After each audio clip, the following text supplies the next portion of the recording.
O primeiro caso registrado de febre maculosa no Brasil ocorreu em 1929.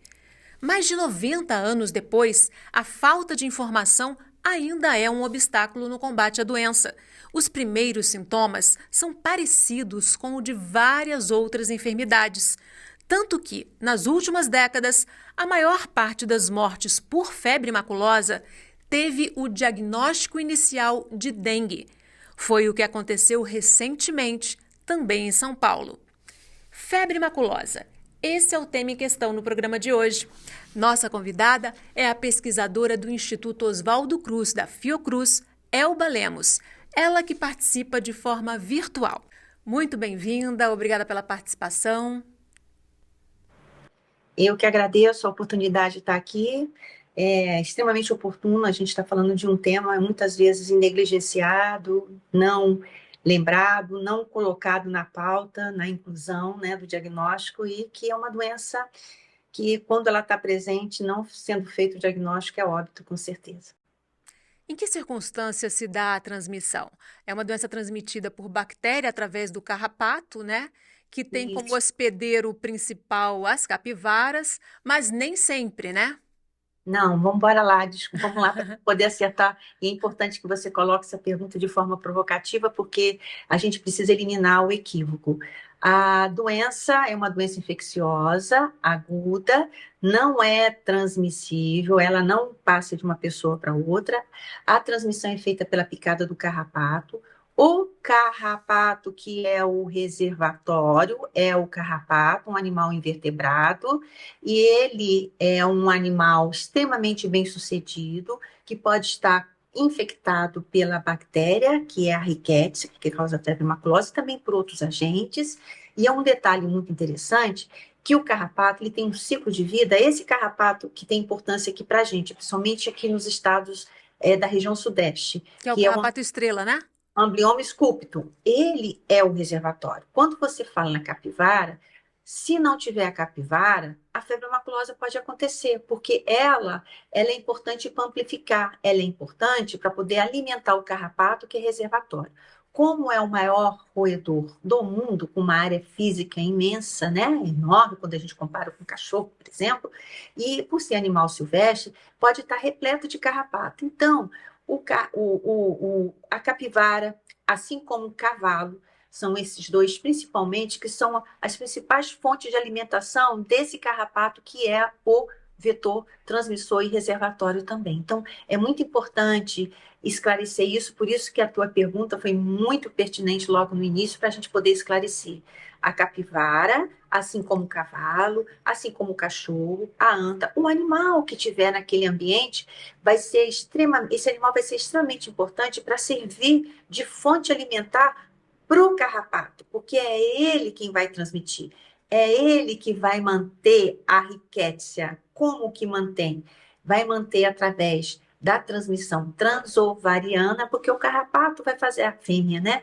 Vai fazer uma ovideposição, vai colocar os ovos, e se ela tiver infectado, todos os ovinhos vão também estar infectados. Para nossa sorte, felicidade, né? É que não é muito bom para os ovinhos, né? Estar infectado, eles vão ficar em desvantagem, então vai ter uma redução. É deletério, é ruim para esses carrapatinhos, né?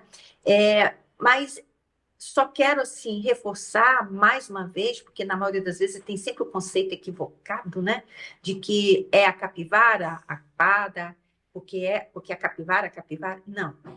A transmissão é pelo carrapato, que é o reservatório, e a capivara tem uma importância muito grande, porque ela é um animal em que este carrapato, o Omblioma sculptum, que é o mais importante aqui na região sudeste, ela tem uma preferência por ele para o cavalo. Se não tiver a capivara e tiver o cavalo, pode ter febre maculosa sim, né? Porque está na dependência realmente, volto a repetir, do carrapato, tá bom?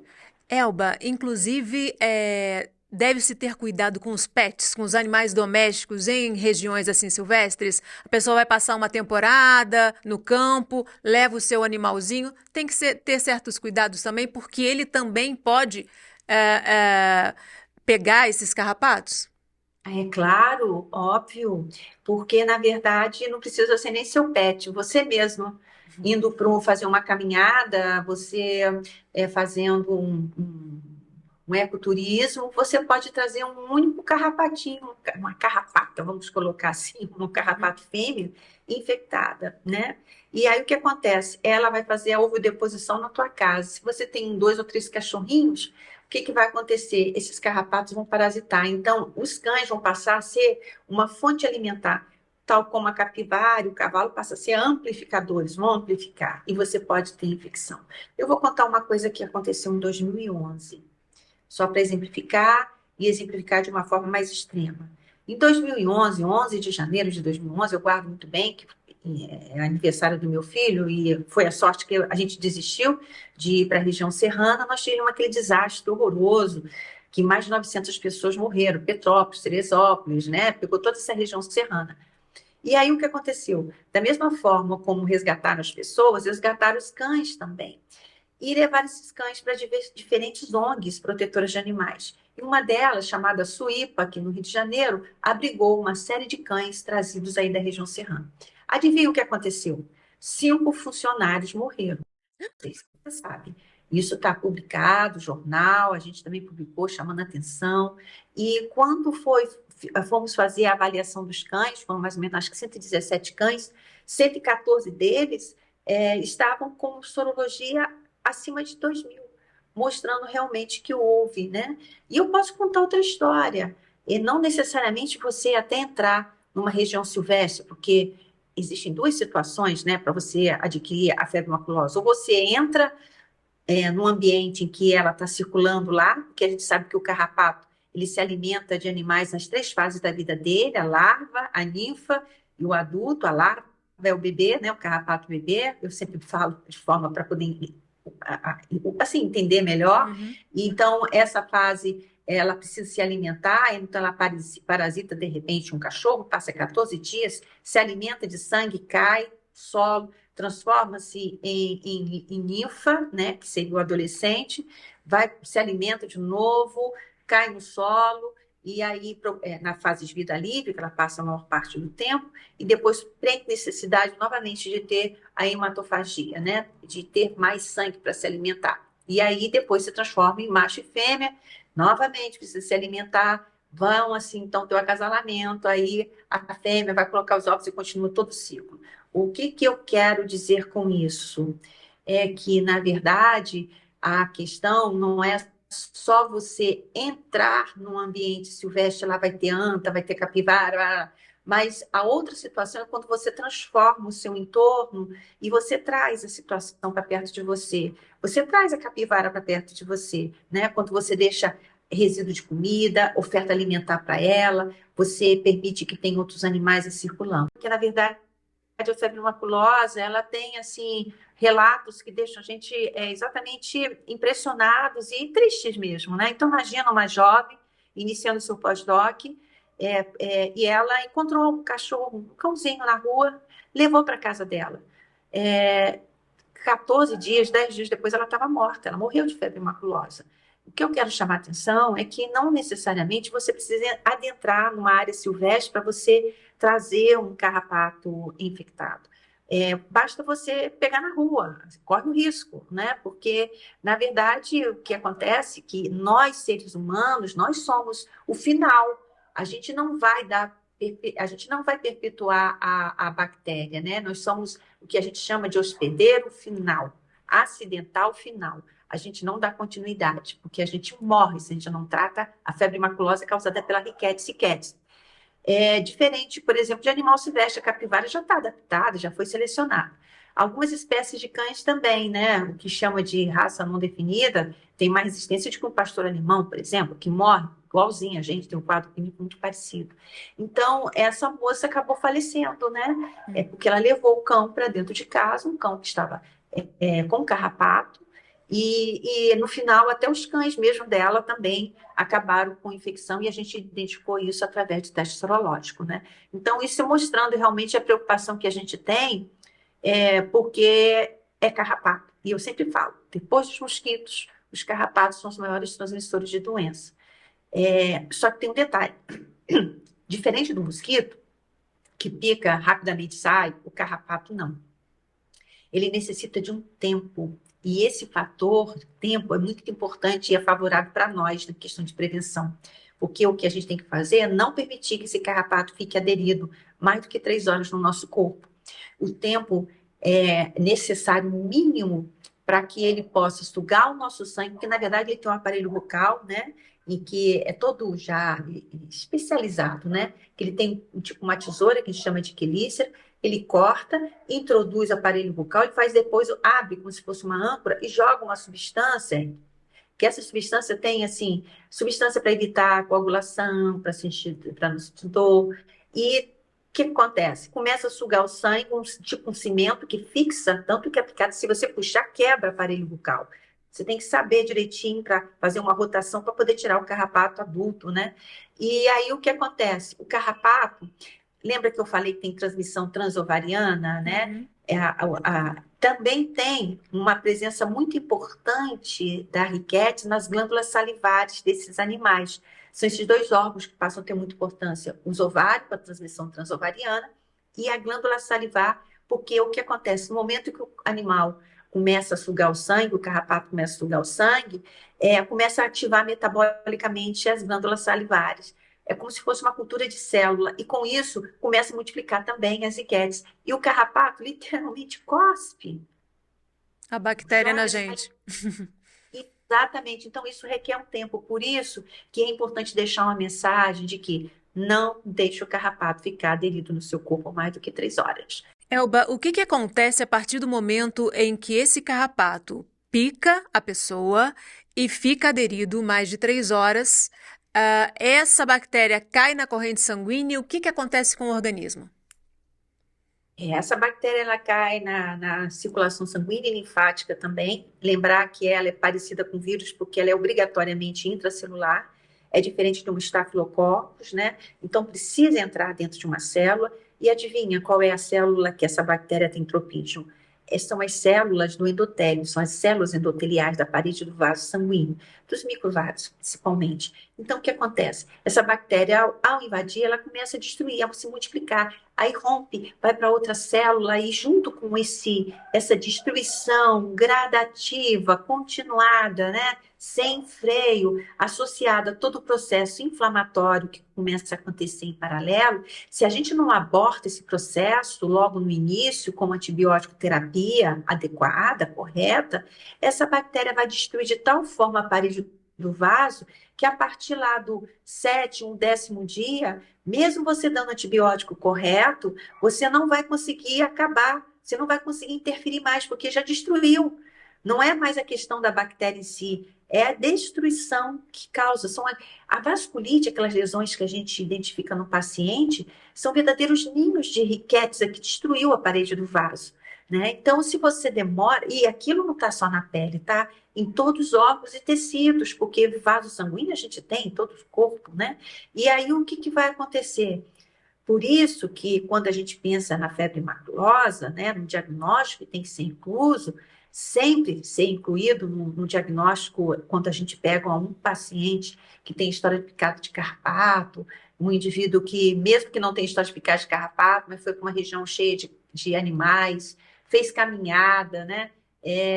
Principalmente estando no período sazonal, porque a gente sabe que tem carrapato o ano todo, mas tem um período que a carrapatagem é maior, que é a partir de maio até novembro, mais ou menos, outubro, novembro. Então, ali é ficar atento, porque o quadro inicial é muito parecido com muitas das doenças infecciosas que a gente tem, que são mais frequentes, como a dengue, como a leptospirose, né? Então, o indivíduo vai começar a apresentar febre, febre alta, uma dor de cabeça muito intensa, dor no corpo, tudo igual, até a gripe também. E isso é decorrente exatamente dessas lesões, desse dano que a bactéria vai fazendo na parede do vaso, né? Quase 90%. Eles vão apresentar o quê? Vão apresentar mancha no corpo, e que é uma característica que parece com sarampo, parece com pélula, mas tem uma característica que acomete mais as extremidades. Então, as manchas vão surgir mais nas extremidades. São raras as doenças que têm manifestação na palma de mão, planta de pé. A febre maculosa apresenta.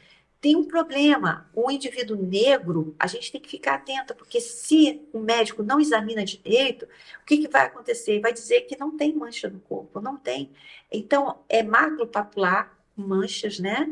Um pápula, e se a gente não trata, vai evoluindo e vai transformar em vasculite, com lesão da parede do vaso. E se a gente ainda continua sem dar a medicação adequada, a antibiótico terapia adequada, o que a gente vai observar é que vai evoluir para equimose e até necrose com destruição mesmo, né? Como se fosse até a peste bubônica, né? A peste sepsêmica, que a gente tem a destruição, como a meningococcemia também. Há uma destruição tão grande que o processo vai evoluindo. O indivíduo começa a apresentar outras alterações, começa a ter um extravasamento do líquido que está dentro da parede do vaso, né, para fora do vaso, o paciente começa a ficar inchado e demasiado, acaba tendo crise convulsiva porque tem comprometimento neurológico, pode ter pneumonia, compromete, tem um quadro de hepatite também, insuficiência renal, porque não tem mais líquido para poder chegar no rim, né? Então,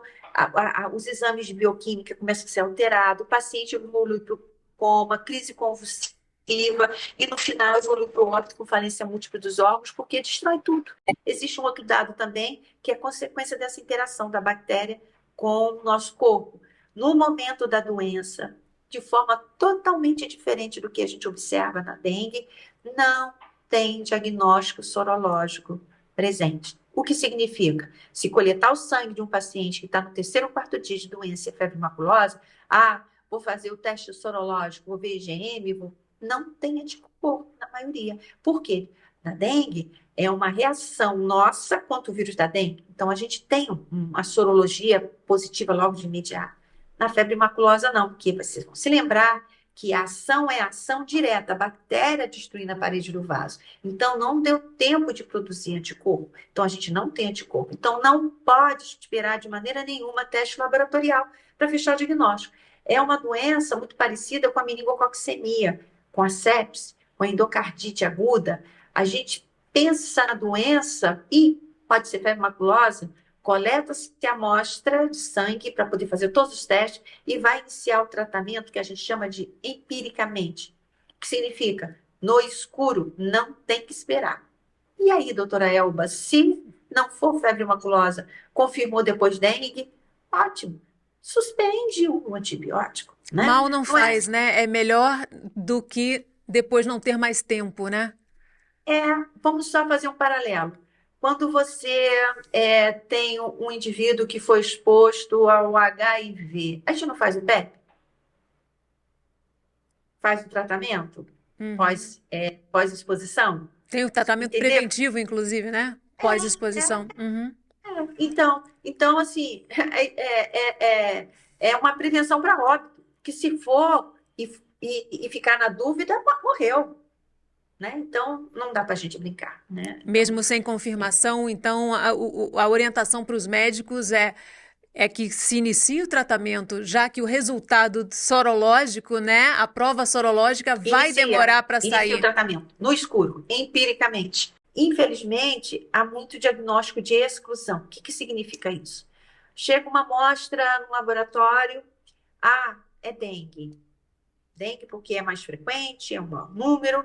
Aí aquela amostra vai lá para aquele laboratório. Não é dengue, não. Vamos excluir agora leptospira. Aí manda para leptospira.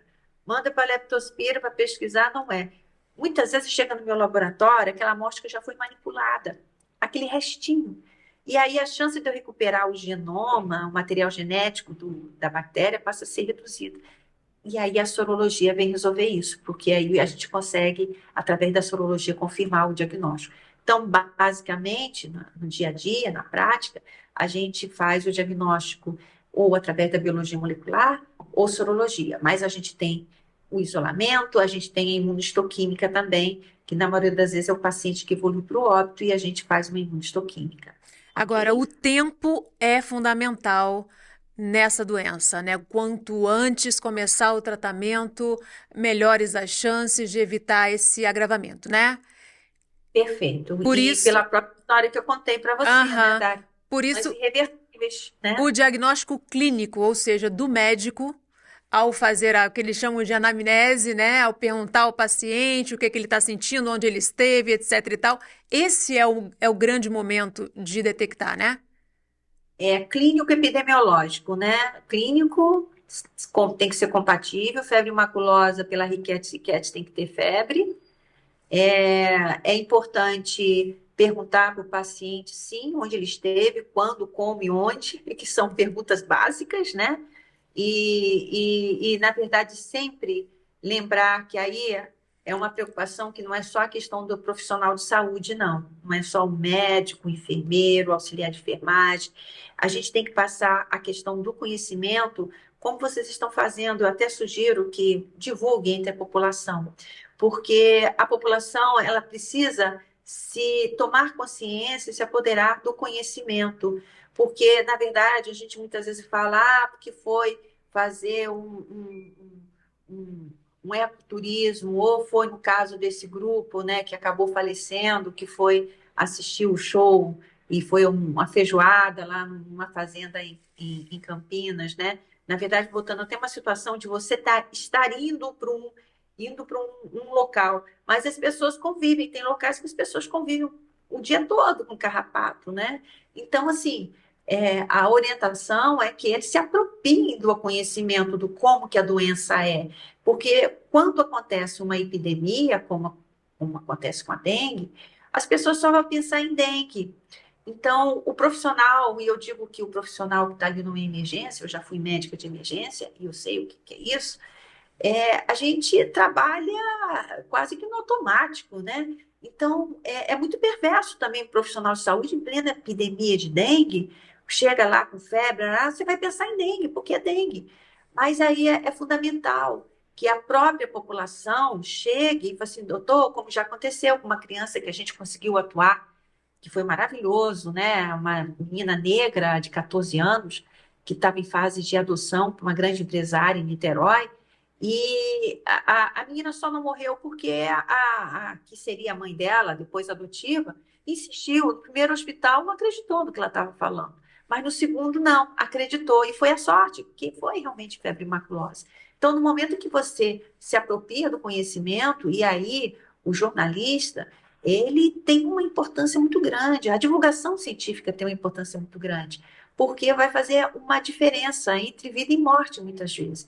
E eu volto a falar, eu posso reclamar até a falta de conhecimento dos médicos, não tem a menor dúvida, mas é perverso também para quem está numa emergência, e a gente tem que ponderar, né? No final passa a ser todo mundo vítima. E para mim, mais importante do que ter um teste, sabe, PCR em tempo real e outros testes de ponta, né? É exatamente a questão do conhecimento, porque o que vai adiantar a gente ter tudo de bom para fazer o diagnóstico, todo instrumento melhor impossível, se não tem o conhecimento na ponta, né? Quando eu falo na ponta, não é só quem está atendendo, não, a comunidade realmente. Então, Petrópolis, minha cidade natal, eu nasci aí e pequena eu fui para Campos, para a terra dos meus pais e avós. Mas uma coisa assim é fundamental que em Petrópolis tenha essa conscientização e que os postos de saúde, os locais de, sabe, de atendimento de saúde da família, os hospitais tenham placas, sabe? Temos febre maculosa em Petrópolis. É ponto pacífico e pode estar acontecendo, tá? Uhum. Tem um alto índice de óbito em função dessa questão do tempo, né, no diagnóstico. Ah, Sim, sim, sim. é um índice bem grande, né? E quem consegue É. escapar, mas teve alguns agravos, pode ter sequelas? Olha, o que pode acontecer, na maioria das vezes, quando você a trata de forma adequada, é recuperação total. Eu até falo como médica que é uma doença bonita para quem é médico, né? Porque é aquele paciente gravíssimo e que você trata com um antibiótico barato. E a recuperação é fantástica, sai curado. É claro que tem alguns pacientes que informam que depois do quadro persistem com uma dor de cabeça, uma cefaleia, né, quando já tiver já curado. E pode acontecer indivíduos ficarem sequelados. O que acontece? A lesão vascular é tão grande que necrosa as extremidades, né? então o indivíduo tem a amputação das extremidades do dedo, até de outras extremidades também. Então, passa a ser um paciente sequelado, né? Vamos falar um pouquinho sobre a atuação do laboratório que você trabalha, de hantaviroses e rickettsiosis. O nome é complicado. Rickettsiosis. Rickettsiosi. Rickettsiosi eu mantenho até escrita, não boto um QU, porque muitos colocam, porque em respeito a Ricketts, que foi um pesquisador americano que morreu de rickettsiosi. Então, eu acho que quando a gente tem o nome de uma pessoa, a gente deve manter a grafia, né? Então, é algo que eu, pelo menos, é uma forma de homenagear esse, esse personagem importante na área da riquetologia. Eu sou a responsável lá pelo serviço, né? Quando a gente fala riquetiose, não é só a febre maculosa, é febre Q, é bartonelose, é tifo, erliquiose, são diversas outras doenças dentro desse contexto. Mas o carro-chefe realmente é a febre maculosa. E lá a gente atua não só com a amostra humana, a gente também participa e atua, porque a gente que faz as análises dos animais também, tanto que eu falei da suípa dos cães, animais silvestres, carrapatos, a gente analisa, sempre pensando, fazendo a avaliação da riqueza nesses animais, né, e na população humana, fazemos a sorologia, a análise molecular. Agora, é possível que a gente faça uma orientação lá em Roraima, que a gente tem esse cuidado, sendo até do medicina tropical, da gente estar repassando a formação, né, para áreas mais remotas, né? Então, é bem amplo, a gente trabalha com divulgação científica, inclusive eu não estou aqui agora, mas nós geramos um livro em Braille sobre doenças transmitidas por artrópode, muito interessante, em parceria com o Instituto Benjamin Constant, até realmente a partir dessa preocupação de você divulgar a importância dessas doenças transmitidas por artrópodes para populações muitas vezes também negligenciadas, esquecidas, né? E foi uma preocupação nossa durante até a Covid, porque ninguém pensou no cego durante a Covid, porque o cego enxerga com as mãos. Então, a gente fez uma parceria muito bacana lá, geramos até uma dissertação de mestrado lá também. Então, assim, é uma vida que a gente não se restringe só a uma determinada situação, né? Mas preocupado com o contexto de saúde pública e com esses diversos olhares importantes holísticos, né? Para terminar, que a gente está chegando no finalzinho, que medidas de controle são possíveis de serem tomadas? Como prevenir a febre maculosa? Quando a gente fala de febre maculosa, vou voltar para aquele comentário que eu fiz logo no início. Diferente do sarampo, que além de ter a vacina, pessoa é a transmissão, a gente está diante de uma doença que é uma zoonose, sendo uma zoonose, tem todo um contexto que a gente vai pensar em medidas preventivas pensando no pessoal. Então, o que nós temos que fazer? Eu vou começar por ele, por esse foco, mas a gente tem que pensar na questão ambiental, na questão também do animal. Então, é de uma complexidade muito grande. Começando por nós, primeiro, tem necessidade para ir uma área onde está cheio de carrapato? Se tem, ou vai passear, procure saber o que existe naquela região. A primeira coisa, se vai fazer caminhada, se prepare em relação à roupa. Não adianta ir com uma roupa escura, ou eu até brinco com aquela roupa, aquela calça jeans que está sempre na moda, rasgada, né?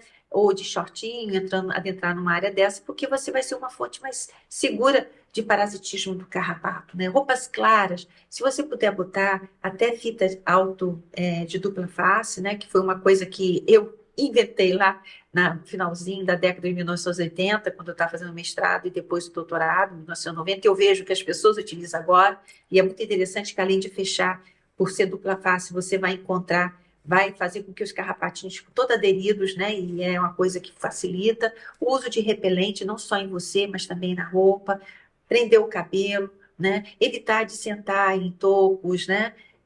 Isso, de uma forma geral, quando retornar para casa ou no local, não repetir a roupa, botar a roupa para ferver, tomar um banho de imediato, um banho quente, com uma buchinha para poder tirar aqueles carrapatos que não estão ainda fixados, retirar o carrapato, não deixar mais do que 3 horas, autoavaliação. Esse é um cuidado individual, entre outras coisas.